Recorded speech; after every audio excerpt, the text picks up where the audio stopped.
बात करने के लिए लॉगिन करें www.astrotak.com। कभी कभी कुंडली को अगर आप देखें तो आपको दिखाई देगा कि गुरु चांडाल योग है, या कोई शाप है, या कोई बाधा है, या पंचम भाव पर राहु का प्रभाव है, या पंचम भाव में बृहस्पति स्वयं जाकर बैठ गया है, या कुछ ऐसी दिक्कत है, किसी ऐसी शाप की वजह से, किसी बाधा की वजह से संतान नहीं हो पा रही है। क्या करेंगे? देखिए, जिस भी शाप की वजह से संतान नहीं हो पा रही है उसका निवारण कराइए। निवारण कराना बहुत जरूरी है। पहले कुंडली को देखिए, अगर उसमें कोई शाप है तो उसका निवारण कराए बिना आपका काम नहीं चलेगा। पति पत्नी नियमित रूप से साथ में हरिवंश पुराण का पाठ करें, जितना भी पढ़ पाए। भगवान कृष्ण की लीलाएं हैं इसमें, और बेहतर होगा कि पति पढ़े पत्नी सुने, या पत्नी पढ़े और पति सुने तो ज्यादा अच्छा होगा। जहां पर सोते हैं पति पत्नी, अपनी पलंग के सिरहाने बाल कृष्ण का चित्र लगाएं। एक बचपन के कृष्ण का चित्र लगाना भी फायदेमंद होगा। और पति पत्नी एक साथ प्रदोष का व्रत रखें।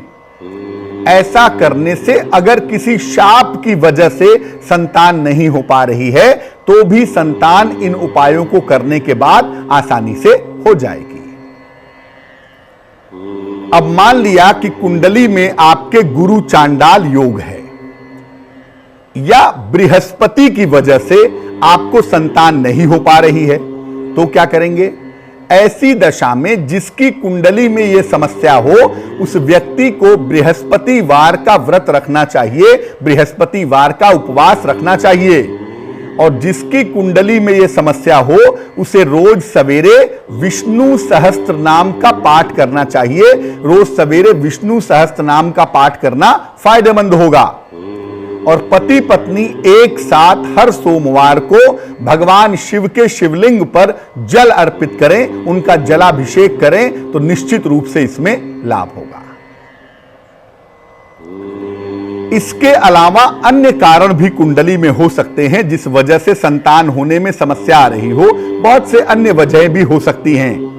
तो अगर किसी अन्य वजह से, किसी अन्य कारण से जो समझ में नहीं आ रहा, न मेडिकल है न एस्ट्रोलॉजिकल है, कुछ समझ में नहीं आ रहा कि किस कारण से संतान नहीं हो पा रही है, अज्ञात कारण है, तो क्या करेंगे?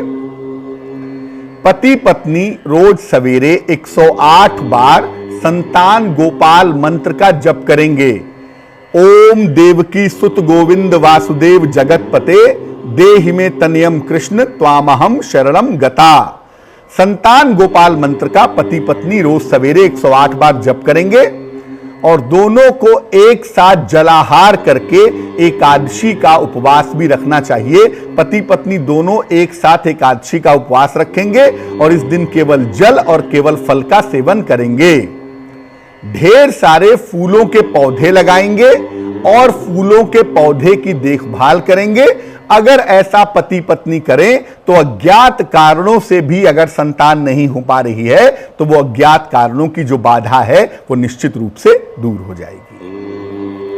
याद रखिए, संतान के मामले में जितनी कृष्ण भगवान की भक्ति की जाए, जितना ही भगवान कृष्ण की शरण में रहा जाए, जितना ही उन्हें प्रणाम किया जाए, उनका आशीर्वाद दिया जाए, और पति पत्नी जितना ही एक साथ उनकी पूजा करें, संतान होना उतना ही आसान हो जाता है।